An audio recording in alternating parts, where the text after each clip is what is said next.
Okay, good morning, everyone. Today is the last day of the 2025 year. Now I'm going to present EGM conference. This is the case of the 34-year-old male who has a history of abortion, recurrent episode of abortion. It started 2 years ago after request for twice a year, and the application was he has been and then this is a probably ECG. We don't have a cardiac ECG has never been documented. We also have a surface probably ECG. This ECG shows the regular sinus rhythm with the short PR interval and delta wave, likely due to left lateral axis recovery. Chest X-ray was normal. Echo shows the normal size cardiac chambers and normal global ejection fraction and normal eddy filling pattern, and treatment test was negative. The baseline ECG shows delta wave shall be performed the EPS study, and initial tentative positioning was like this. We don't have a layout of array of 35. We use the data water. The baseline of the ECG was cycle length was 778, AH was 78, HV was 26, and course duration was 121. During the RPPC 600,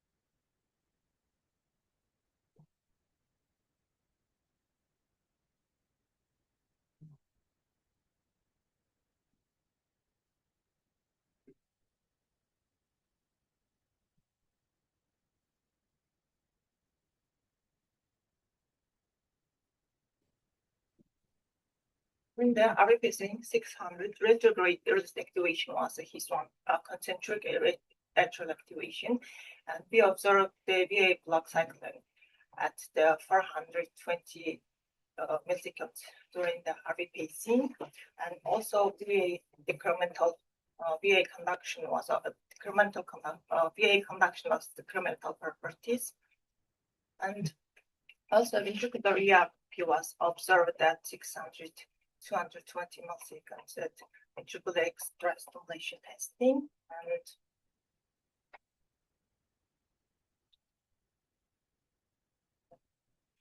during the RPC 500 milliseconds, the delta augmentation with tachycardia.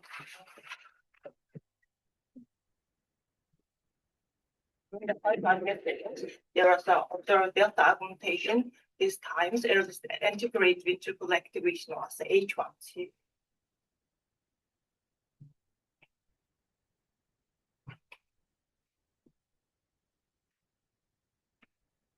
And AV block cycling was observed at the 300 RF pacing. And also we started to lateral pacing. AH jump with the single echo bit was observed at 500, 250 to 240. Under the isofraternal infusion, accessory pathway ERP was observed double atrial stimulation testing at 450 to 300 and 240 milliseconds. After that, narrow course tachycardia initiated with delta augmentations. During this time, tachycardia cycle length was 290 milliseconds, AH was 149 milliseconds, HU was minus 52 milliseconds, course duration was 196, and VA was 221 milliseconds. At this time, surface ECG shows the nerve course tachycardia with pre-excitation. This is a termination of the tachycardia was self-terminated. In this summary, earliest retrograde atrial activation was concentric, and VA decremental property was observed, and the grade conduction was only via accessory pathway, and retrograde conduction was there via AV node. There was no retrograde conduction via accessory pathway, and the accessory pathway's ERP was 200 40 milliseconds with short ERP, and we also observed AH jump and single echo beats, and the sustained narrow course tachycardia induction initiated with delta augmentation. With this impression, this was a manifested WPW with integrate only left lateral accessory pathway and dual AV node physiology. Based on we started the ablation. This was the first our catheter positioning. This shows our pre-ablation signal. We started our ablation at the left lateral of the LA, and during the ablation, after we started our ablation, after 5 seconds later, they observed the VA dissociation. After the ablation, we used the adenosine. Adenosine induced the transit AV plug. This is our ablation.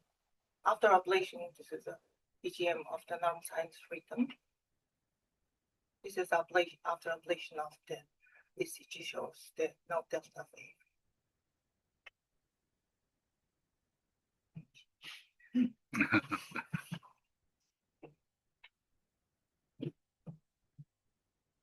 I wonder, how did you exclude the atrial tachycardia or AV node reentry?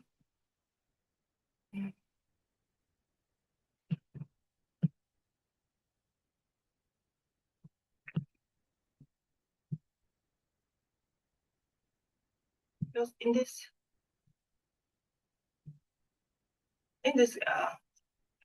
tachycardia, we can see the delta augmentation. Tachycardia initiated with the delta augmentation. The AA interval irregular. Yeah, first it was a irregular. Shortly after it changed into the regular. Maybe it's depend on autonomic time. After the ablation, there was AP was induced and short down induced, and then after it's changed into AT and then self-tuning. So the do you know the proportion of anti-grade re-entry like this is very low. So the Dr. Park's question is really important. And also, if you look at this tachycardia, look at the hollow 1-2, and there's no when you pace the atrium during ablation, can you see the ablation? Yeah, look at this one. Look at the hollow 1-2. The signal is very close. But yes. But look at the tachycardia again. Yes, can you see? So maybe you missed some mechanism. Maybe it was not. So the AT. It can be AT, but also the antigrade and also the AVNRT and delta acceleration. So it's not easy to discriminate. You have to try. I think the main problem is it is not clear whether accessory pathway contribute to tachycardia or not. Yes. If this is AT, then delta is not associated with tachycardia initiation. And if this is AVNRT with bystander pre-excitation, then also it has no relationship with tachycardia.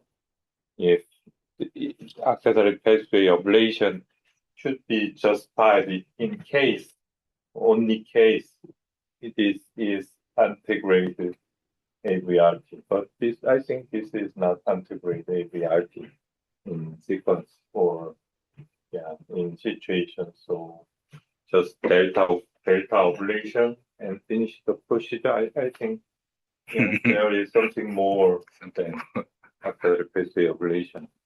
strangulation, we trying to induce Ah, tachycardia, yeah, but yeah. it was not No, it's induced. not. Okay. We only just see AH jump and take a leg.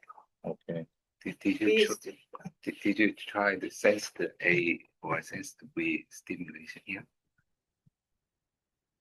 No. Who was the operator? My case? no, Professor, you. Ah, Oh, you. Where is it? 일단 끝내시죠. Okay, let's finish. This one looks like AT. Very elaborate.